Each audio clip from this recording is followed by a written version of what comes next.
नमस्कार, मैं संतोष कुमार आपके अपने YouTube चैनल संतोष स्टडीज एकेडमी में आपका स्वागत है। हम लोग आज करंट अफेयर्स पढ़ेंगे, तो चलिए क्लास की शुरुआत करते हैं। आज का पहला प्रश्न है, हाल ही में इसरो का दूसरा स्पेसपोर्ट कहाँ स्थापित किया जाएगा? थूथुकुडी तमिलनाडु में इसरो का दूसरा स्पेसपोर्ट स्थापित किया जाएगा। जो स्पेसपोर्ट है, तो स्पेसपोर्ट वह स्थान होता है जहां से अंतरिक्ष एजेंसी अपने उपग्रह को लॉन्च करती है। जो इसरो है, ये अपना दूसरा स्पेसपोर्ट थूथुकुडी तमिलनाडु में बना रहा है। यहाँ से छोटे उपग्रह लॉन्च करेगा। जो इसरो का पहला स्पेसपोर्ट है, वो सतीश धवन अंतरिक्ष केंद्र श्रीहरिकोटा आंध्र प्रदेश में है, और यहाँ से जो इसरो है ये बड़े उपग्रह लॉन्च करेगा और छोटे उपग्रह लॉन्च करने के लिए अपना दूसरा स्पेसपोर्ट पर लॉन्च करेगा। अब इसरो को समझ लेते हैं। जो इसरो है, तो इसरो का फुल फॉर्म होता है इंडियन स्पेस रिसर्च ऑर्गेनाइजेशन, यानी कि भारतीय अंतरिक्ष अनुसंधान संगठन। जो भारतीय अंतरिक्ष अनुसंधान संगठन है, तो इसकी स्थापना 15 अगस्त 1969 ईस्वी को हुई थी और इसका मुख्यालय बेंगलुरु में स्थित है। जो इसके चेयरपर्सन हैं वो सोमनाथ है। अब अन्य बिंदु पर बात कर लेते हैं। आंध्र प्रदेश आया है, तो आंध्र प्रदेश के बारे में समझ लेते हैं। आंध्र प्रदेश में श्री वेंकटेश्वर राष्ट्रीय उद्यान स्थित है, और पापीकोंडा जो राष्ट्रीय उद्यान है ये भी आंध्र प्रदेश में स्थित है। नागार्जुन सागर बांध जो कृष्णा नदी पर है, और श्रीशैलम बांध ये भी कृष्णा नदी पर है, और ये दोनों बांध आंध्र प्रदेश में स्थित हैं। पोलावरम बांध ये गोदावरी नदी पर स्थित है, और जो कृष्णा नदी है ये महाबलेश्वर महाराष्ट्र से उद्गम स्थल है इसका। और जो पोलावरम बांध है ये गोदावरी नदी पर स्थित है। जो गोदावरी नदी है ये दक्षिण भारत की सबसे लंबी या बड़ी नदी है, और गोदावरी नदी को दक्षिण भारत की गंगा कहते हैं, और इसे बूढ़ी गंगा भी कहते हैं। कुचिपुड़ी जो नृत्य है ये आंध्र प्रदेश का नृत्य है, और आंध्र प्रदेश के जो मुख्यमंत्री हैं जगनमोहन रेड्डी हैं, और आंध्र प्रदेश के राज्यपाल अब्दुल नजीर हैं। आंध्र प्रदेश में लोकसभा की 25 सीट है, राज्यसभा की 11 सीट है, और जो आंध्र प्रदेश का हाई कोर्ट है ये अमरावती है। जो अमरावती हाई कोर्ट है ये भारत का 25वां हाई कोर्ट है, या सबसे नवीनतम हाई कोर्ट। अब अगले प्रश्न पर चलते हैं। अगला प्रश्न है, नवा P20 शिखर सम्मेलन कहाँ आयोजित होगा? यशोभूमि नई दिल्ली में नवा P20 शिखर सम्मेलन का आयोजन होगा। अब P20 को समझ लेते हैं। P20 के मतलब होता है पार्लियामेंट 20 समिट। तो पार्लियामेंट 20 समिट है, अर्थात P20 शिखर सम्मेलन। तो इस P20 शिखर सम्मेलन में जो G20 के सदस्य देश हैं उनके जो संसदीय अध्यक्ष है वो इसमें भाग लेंगे। रिपीट कर लेते हैं। P20 शिखर सम्मेलन में G20 सदस्य देशों के जो संसदीय अध्यक्ष है वो इसमें भाग लेंगे। अब जो इसमें जो भाग लेंगे, तो इसमें नया भाग लेने वाला जो है ये अफ्रीकन यूनियन है। अफ्रीकन यूनियन P20 में पहली बार भाग ले रहा है। इसका जो थीम है वो वसुधैव कुटुंबकम है, अर्थात जितने भी सम्मेलन जो G20 से संबंधित हैं उनकी सबकी थीम एक होने वाली है, वसुधैव कुटुंबकम, यानी कि वन अर्थ, वन फैमिली और वन फ्यूचर। अब P20 आया है, तो इसके साथ हम सब G20 को भी समझ लेंगे। जो G20 है, तो G20 की जो स्थापना है ये 1999 ईस्वी में हुई थी। G20 में 19 देश और एक संगठन शामिल है। जो एक संगठन है वो यूरोपियन यूनियन है। यूरोपियन यूनियन है। जो यूरोपियन यूनियन है, इसकी जो स्थापना है ये 1993 ईस्वी में हुई थी, और इसका जो मुख्यालय है वो ब्रुसेल्स में स्थित है। ब्रुसेल्स बेल्जियम की राजधानी है। G20 का जो थीम है वो वसुधैव कुटुंबकम है, यानी कि one earth, one family, one future. और वसुधैव कुटुंबकम को महाउपनिषद से लिया गया है। जो G20 था, तो G20 का जो 2022 में सम्मेलन था वो इंडोनेशिया में हुआ। G20 2023 का शिखर सम्मेलन भारत में हुआ और G20 2024 का जो शिखर सम्मेलन है वो ब्राज़ील में होगा। अब G20 शिखर सम्मेलन 2023 वाला भारत में हुआ और भारत मंडपम नई दिल्ली में आयोजित हुआ, जिसमें G20 के सदस्य देश, 9 आमंत्रित देश और 14 अंतर्राष्ट्रीय संस्थाओं के संगठनों ने भाग लिया। रिपीट कर लेते हैं, G20 शिखर सम्मेलन 2023 में G20 के सदस्य देश, 9 आमंत्रित देश और 14 अंतर्राष्ट्रीय संगठनों या संस्थाओं ने भाग लिया। अब अगले प्रश्न पर चलते हैं। अगला प्रश्न है, हाल ही में किस राज्य के मुख्यमंत्री ने मिशन शक्ति के चौथे संस्करण का शुभारंभ किया है? तो उत्तर प्रदेश राज्य ने मिशन शक्ति के चौथे संस्करण का शुभारंभ किया है। जो मिशन शक्ति है, तो मिशन शक्ति की शुरुआत 2020 में हुई थी और इसका उद्देश्य महिला संरक्षण, सुरक्षा और महिला सशक्तिकरण के लिए है। रिपीट कर लेते हैं, मिशन शक्ति की स्थापना 2020 में हुई थी। इसका उद्देश्य महिला सुरक्षा, संरक्षण और महिला सशक्तिकरण है। जो उत्तर प्रदेश है, तो उत्तर प्रदेश के और समझ लेते हैं अन्य बिंदु के द्वारा। उत्तर प्रदेश में दुधवा टाइगर रिजर्व लखीमपुर में है और जो दुधवा टाइगर रिजर्व है और दुधवा नेशनल पार्क भी है। जो दुधवा नेशनल पार्क है, इसकी स्थापना 1977 ईस्वी में हुई थी और इसके बाद 10 वर्ष पश्चात 1987 ईस्वी में दुधवा नेशनल पार्क को टाइगर रिजर्व घोषित कर दिया गया। तो दुधवा टाइगर रिजर्व और दुधवा नेशनल पार्क ये दोनों लखीमपुर में स्थित हैं। जो दुधवा राष्ट्रीय उद्यान है ये बारहसिंघा के लिए प्रसिद्ध है और जो लखीमपुर डिस्ट्रिक्ट है ये उत्तर प्रदेश का क्षेत्रफल की दृष्टि से सबसे बड़ा जिला है। अगला है Pilibhit tiger reserve. Pilibhit tiger reserve Pilibhit जिले में स्थित है और पीलीभीत जिला में फुलहार झील स्थित है और फुलहार झील से गोमती नदी का उद्गम स्थल है और गोमती नदी के किनारे लखनऊ स्थित है। अमानगढ़ टाइगर रिजर्व ये बिजनौर जिला में स्थित है। रानीपुर टाइगर रिजर्व चित्रकूट उत्तर प्रदेश में स्थित है। जो रानीपुर टाइगर रिजर्व है ये भारत का 53वां टाइगर रिजर्व है और भारत का 52वां टाइगर रिजर्व जो 52वां टाइगर रिजर्व है वो रामगढ़ विषधारी टाइगर रिजर्व है जो बूंदी राजस्थान में स्थित है और 54वां टाइगर रिजर्व ये दुर्गावती टाइगर रिजर्व है जो अभी हाल ही में घोषित किया गया है। ये भारत का 54वां टाइगर रिजर्व है जो मध्य प्रदेश में स्थित है। अगला है कुंभ मेला प्रयागराज में आयोजन होता है और कजरी महोत्सव मिर्जापुर में होता है। गढ़मुक्तेश्वर मेला का आयोजन हापुड़ डिस्ट्रिक्ट में होता है और बटेश्वर मेला आगरा में होता है। नौचंदी मेला का आयोजन मेरठ में होता है। उत्तर प्रदेश राज्य में सबसे अधिक मेला का आयोजन मथुरा जिले में होता है। अब अगले प्रश्न पर चलते हैं। जो उत्तर प्रदेश है उसके बारे में और जानकारी कर लेते हैं। उत्तर प्रदेश जो है ये 8 राज्य और 1 संघ राज्य क्षेत्र से सीमा साझा करता है। जो उत्तर प्रदेश है, उत्तर प्रदेश अपने उत्तर में हिमाचल प्रदेश और उत्तराखंड से सीमा साझा करता है।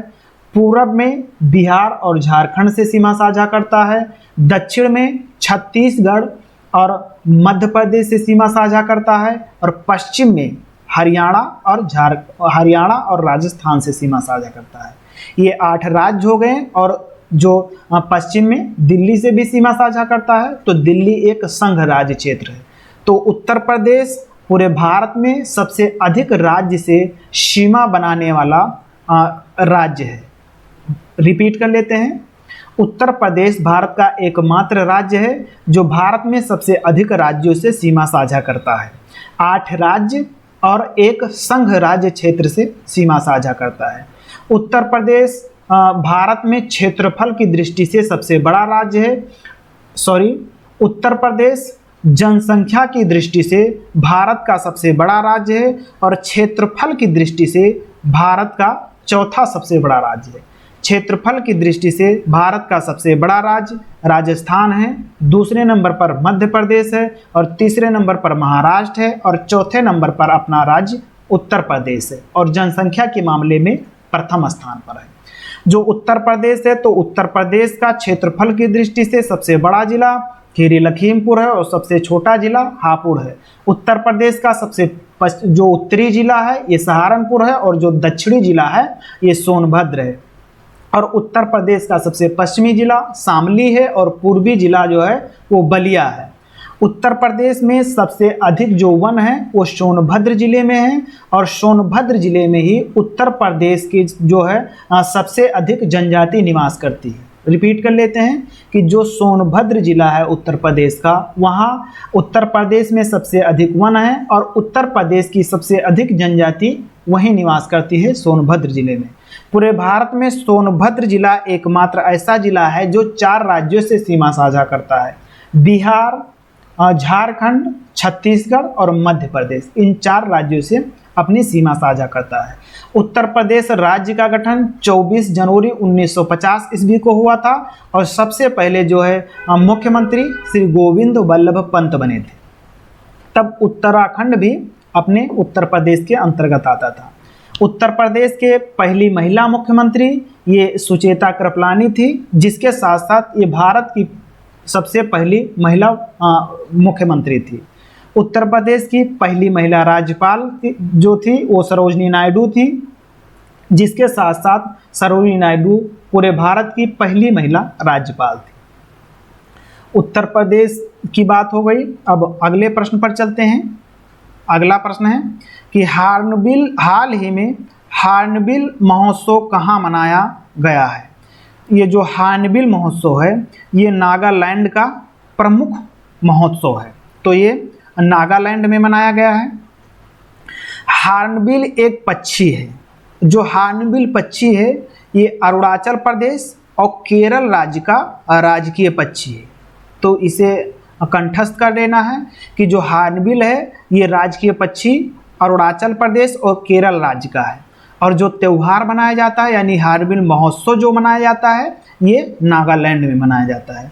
जो नागालैंड है इसकी जो आधिकारिक लैंग्वेज है वो अंग्रेजी है और नागालैंड 2011 की जनगणना के अनुसार ऋणात्मक जनसंख्या हासिल करने वाला भारत का इकलौता राज्य था, यानी कि सबसे कम जनसंख्या वृद्धि नागालैंड में हुई, जिसके बजाय नागालैंड में जनसंख्या बढ़ने के बजाय कम हो गई थी।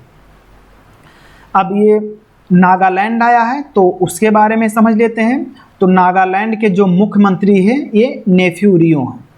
राजधानी नागालैंड की कोहिमा है। इनके यहाँ के राज्यपाल ला गणेशन हैं। और यहाँ नागालैंड में लोकसभा की 1 सीट है और राज्यसभा की भी 1 सीट है और विधानसभा की कुल 60 सीट है। जो नागालैंड की हाई कोर्ट है ये गुवाहाटी में स्थित है और जो खंडपीठ है तो खंडपीठ कोहिमा में स्थित है, कोहिमा जहाँ नागालैंड की राजधानी है।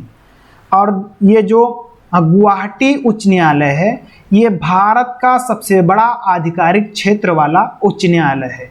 जो गुवाहाटी उच्च न्यायालय है ये 4 राज्यों में उच्च न्यायालय है, जैसे असम और अरुणाचल प्रदेश, नागालैंड और मिजोरम। इन 4 राज्यों का जो उच्च न्यायालय है ये गुवाहाटी में ही लगता है, लेकिन जो इसके खंडपीठ हैं वो इनके ज़िले में इनके राजधानी में स्थित है। जितने भी राज्य हैं ये चारों राज्य के राजधानी में स्थित हैं। वो कौन कौन से राज्य हैं? असम, अरुणाचल प्रदेश, नागालैंड और मिजोरम। जो ईटांकी राष्ट्रीय उद्यान है ये नागालैंड में स्थित है। अब अगले प्रश्न पर चलते हैं। अगला प्रश्न है कि हाल ही में किस राज्य में रबी महाअभियान 2023 की शुरुआत की गई है? तो बिहार में रबी महाअभियान 2023 की शुरुआत की गई है। ये जो रबी महाअभियान है ये रबी की फसल से संबंधित है। ऋतुओं के आधार पर फसलें 3 प्रकार की होती हैं, रबी, खरीफ और जायद। रबी, खरीफ और जायद। जो रबी की फसल है ये अक्टूबर नवंबर में बोई जाती है और मार्च अप्रैल में काटी जाती है। और जो खरीफ की फसल है ये मई और जून में बोई जाती है और अक्टूबर नवंबर में काटी जाती है। और जो जायद की फसल है ये मार्च में बोई जाती है और जो मई होता है मई अप्रैल में काटी जाती है और फरवरी मार्च में बोई जाती है। अब जान लेते हैं कि किस किस जो ऋतुएं हैं उनके अंदर कौन कौन सी फसल आती हैं। तो जो रबी है तो रबी के अंतर्गत गेहूं, जौ, आलू, चना, मटर, सरसों ये इत्यादि फसलें आती हैं। रिपीट कर लेते हैं, जो रबी की फसल है इसमें गेहूं, जौ, चना, मटर, सरसों, आलू, मसूर इत्यादि फसलें आती हैं।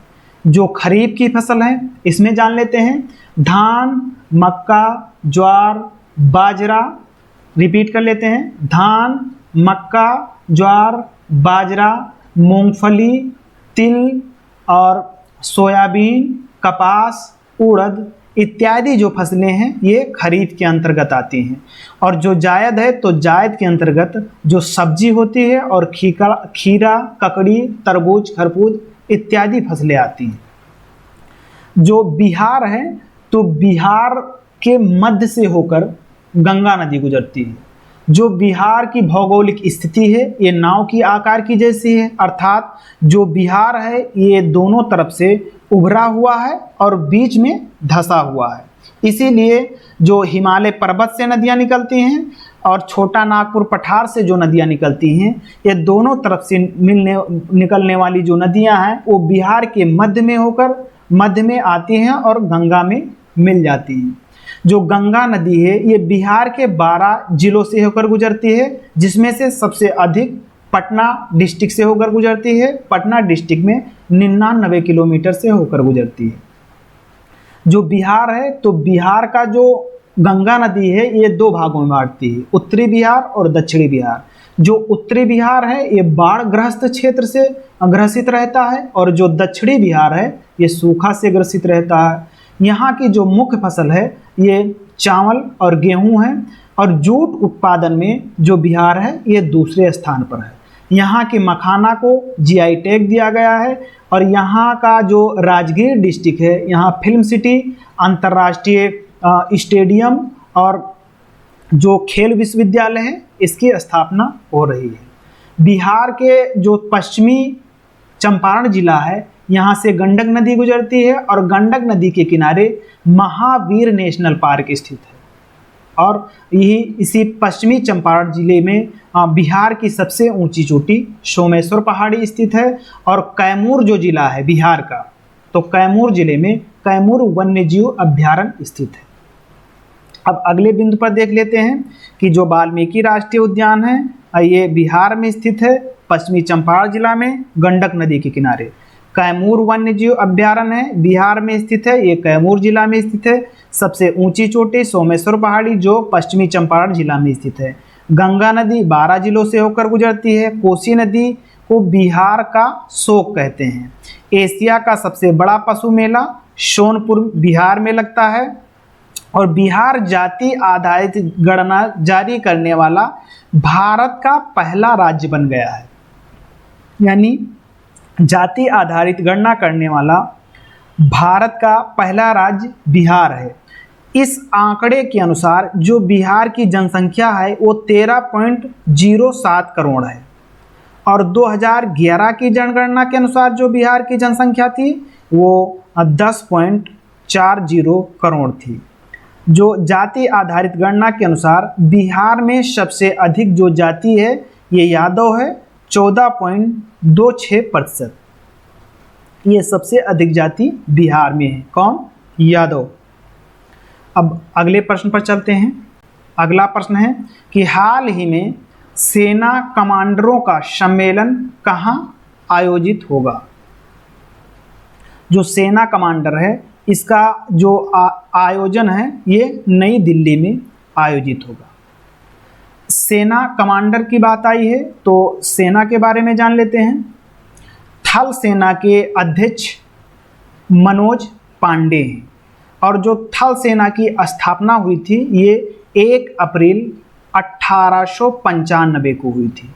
और जो सेना दिवस है या थल सेना दिवस है ये 15 जनवरी को मनाया जाता है, क्योंकि 15 जनवरी 1949 ईस्वी को ब्रिटिश गवर्नमेंट ने, जो ब्रिटिश गवर्नमेंट थी, उन्होंने भारतीय सेना की बागडोर भारतीयों के हाथों में दी थी। इसीलिए 15 जनवरी को प्रत्येक वर्ष सेना दिवस के रूप में मनाया जाता है। वायुसेना अध्यक्ष विवेक राम चौधरी हैं और वायुसेना की जो स्थापना है ये 8 अक्टूबर 1932 ईस्वी को हुई थी और वायुसेना दिवस प्रत्येक वर्ष 8 अक्टूबर को मनाया जाता है।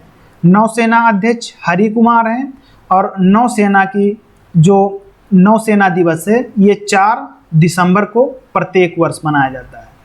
4 दिसंबर को प्रत्येक वर्ष नौसेना दिवस मनाया जाता है। अगले प्रश्न पर चलते हैं। अगला प्रश्न है हाल ही में ICAR और IARI ने स्टार्टअप को समर्थन देने के लिए किस IIT के साथ समझौता किया है? तो IIT कानपुर के साथ समझौता किया है ICAR IARI ने स्टार्टअप को समर्थन देने के लिए। अब ये ICAR और IAR है, इसको समझ लेते हैं। तो इंडियन काउंसिल एग्रीकल्चर रिसर्च यानी कि भारतीय कृषि अनुसंधान परिषद और ये इंडियन एग्रीकल्चर रिसर्च इंस्टीट्यूट यानी कि भारतीय कृषि अनुसंधान संस्थान। तो भारतीय कृषि अनुसंधान परिषद और भारतीय कृषि अनुसंधान संस्थान इन दोनों ने स्टार्टअप को समर्थन देने के लिए IIT कानपुर से समझौता किया है, जो उत्तर प्रदेश में है। अब जो ICAR है इसकी स्थापना 1929 ईस्वी में हुई थी और जो इसका मुख्यालय है ये नई दिल्ली में स्थित है। इसका हिंदी नाम है भारतीय कृषि अनुसंधान परिषद और जो IARI है यानी कि इंडियन एग्रीकल्चर रिसर्च इंस्टीट्यूट, इसका जो हिंदी नाम है ये भारतीय कृषि अनुसंधान संस्थान है। तो भारतीय कृषि अनुसंधान संस्थान की स्थापना 1905 ईस्वी में हुई थी और इसका भी मुख्यालय नई दिल्ली में स्थित है। ये दोनों जो हैं ये कृषि से संबंधित अनुसंधान हैं जो कृषि के बारे में शोध करते हैं। अब आगे चलते हैं। अगला प्रश्न है हाल ही में 17वें CII वार्षिक पर्यटन शिखर सम्मेलन का जो उद्घाटन है ये कहाँ किया गया है? तो मुंबई में CII वार्षिक पर्यटन शिखर सम्मेलन का उद्घाटन किया गया है। अब मुंबई आया है तो महाराष्ट्र के बारे में जान लेते हैं। जो चंदौली राष्ट्रीय उद्यान है ये महाराष्ट्र में स्थित है और गोगामल राष्ट्रीय उद्यान, ये गलत हो गया, गोगामल राष्ट्रीय उद्यान ये महाराष्ट्र में स्थित है और नवेगांव राष्ट्रीय उद्यान ये भी महाराष्ट्र में स्थित है। पेंच राष्ट्रीय उद्यान महाराष्ट्र में स्थित है और संजय गांधी राष्ट्रीय उद्यान भी महाराष्ट्र में स्थित है। गणेश महोत्सव का जो शुरुआत हुई थी, अर्थात गणेश महोत्सव की शुरुआत 1893 ईस्वी में बाल गंगाधर तिलक ने किया था और शिवाजी महोत्सव की जो शुरुआत हुई थी वो 1895 ईस्वी में बाल गंगाधर तिलक ने किया था और इन दोनों की शुरुआत महाराष्ट्र में बाल गंगाधर तिलक ने की थी। जो गणेश महोत्सव है उसको 1893 ईस्वी में और जो शिवाजी महोत्सव है उसे 1895 ईस्वी में इन दोनों की शुरुआत की थी। क्यों किया था? क्योंकि भारत को मतलब एक साथ जितने भी जनता थे, स्वतंत्रता सेनानी थे, तो सभी लोगों को जोड़ने के लिए और स्वतंत्रता प्राप्ति के लिए लड़ने के लिए ब्रिटिश गवर्नमेंट के विरुद्ध इन दोनों महोत्सव का जो शुरुआत करवाई थी वो बाल गंगाधर तिलक ने किया था। बाल गंगाधर तिलक ने कहा था कि जन्म सिद्ध अधिकार है और मैं इसे लेकर रहूँगा। और अब ये जो लावड़ी नृत्य और तमाशा नृत्य है, ये महाराष्ट्र का नृत्य है और कैलाश मंदिर महाराष्ट्र में स्थित है। जो बाल गंगाधर तिलक हैं, इन्होंने कहा था कि स्वराज मेरा जन्म सिद्ध अधिकार है और मैं इसे लेकर रहूँगा। अब अगले प्रश्न पर चलते हैं। अगला प्रश्न है कि हाल ही में जो प्रेसिडेंट कलर अवार्ड है ये किसे दिया गया है? तो प्रेसिडेंट कलर अवार्ड जो है ये नागा बटालियन को दिया गया है। नागा बटालियन को प्रेसिडेंट कलर अवार्ड दिया गया है। जो प्रेसिडेंट कलर अवार्ड है इसकी स्थापना 1951 ईस्वी में हुई थी और पहला प्रेसिडेंट कलर अवार्ड 1951 ईस्वी में भारतीय सेना को दिया गया था। जो प्रेसिडेंट कलर अवार्ड 2023 से ये नागा बटालियन को दिया गया है और नागा बटालियन की स्थापना 2009 में हुई थी। कहाँ? हल्द्वानी उत्तराखंड में। और प्रेसिडेंट कलर अवार्ड है ये नागा बटालियन को भारतीय सेना के प्रमुख मनोज पांडे ने दिया है, रानीखेत उत्तराखंड में। अब अगले बिंदु पर चलते हैं कि जो मैन बुकर पुरस्कार है, अब पुरस्कार आया है तो अन्य पुरस्कारों को भी जान लेते हैं। तो मैन बुकर पुरस्कार 2023 जॉर्जी गोस्पिनोवा को दिया गया और ये बुल्गारिया देश के रहने वाले हैं। बुकर पुरस्कार 2022 सेहान करुणातिलका को दिया गया, ये श्रीलंका के निवासी हैं। हिंदी साहित्य अकादमी पुरस्कार 2022 बद्री नारायण को दिया गया तुमड़ी शब्द के रचना के लिए। और अंग्रेजी साहित्य अकादमी जो पुरस्कार है 2022 वाला ये अनुराधा राय को दिया गया नेबरहुड रचना के लिए। और 57वां ज्ञानपीठ पुरस्कार दामोदर मोजा को दिया गया और 56वां जो ज्ञानपीठ पुरस्कार था ये नीलमणि फुकन को दिया गया। अब अगले प्रश्न पर चलते हैं। अगला प्रश्न है कि झारखंड महिला एशियाई चैंपियनशिप ट्रॉफी 2023 का शुभंकर क्या है? तो जूही जो शुभंकर है ये महिला एशियाई चैंपियनशिप ट्रॉफी 2023 का शुभंकर है। महिला एशियाई ट्रॉफी चैंपियनशिप की जो शुरुआत हुई थी ये 1985 ईस्वी में हुई थी और भारत पहली बार इस ट्रॉफी का आयोजन कर रहा है, यानी कि मेजबान देश है। इसका आयोजन झारखंड की राजधानी रांची में हो रहा है और जो इसका शुभंकर है ये जूही है और ये ट्रॉफी हॉकी से संबंधित है। अब अन्य बिंदु पर बात कर लेते हैं। विश्व हॉकी फेडरेशन के जो प्रमुख हैं ये मोहम्मद तैयब इकराम हैं और हॉकी इंडिया के प्रमुख या अध्यक्ष दिलीप टर्की हैं। एशियन गेम्स 2023 में भारत ने हॉकी में जापान को हराकर गोल्ड जीता था और आईसीसी वर्ल्ड कप 2023 का जो शुभंकर है ये क्रिकेटो वर्ष है जिसके अंतर्गत ब्लेज और टोंग आते हैं। फीफा विश्व कप 2022 का जो आयोजन हुआ था ये कतर की राजधानी दोहा में हुआ था जिसका शुभंकर लाइव है। 36वां राष्ट्रीय खेल 2022 का जो शुभंकर है ये सावज है और इसका आयोजन गुजरात में हुआ था। और जो खेलो इंडिया 2023 का जो शुभंकर है खेलो इंडिया यूनिवर्सिटी गेम 2023 का जो शुभंकर है ये जीतू है, इसका आयोजन उत्तर प्रदेश में हुआ था। 5वां खेलो इंडिया यूथ गेम है, इसका आयोजन मध्य प्रदेश में हुआ था और जो इसका शुभंकर है ये आशा है। अब अगले प्रश्न पर चलते हैं। तो आज की क्लास समाप्त हुई। क्लास देखने के लिए धन्यवाद। अगर क्लास पसंद आई हो तो लाइक कीजिए और शेयर कीजिए, सब्सक्राइब कीजिए।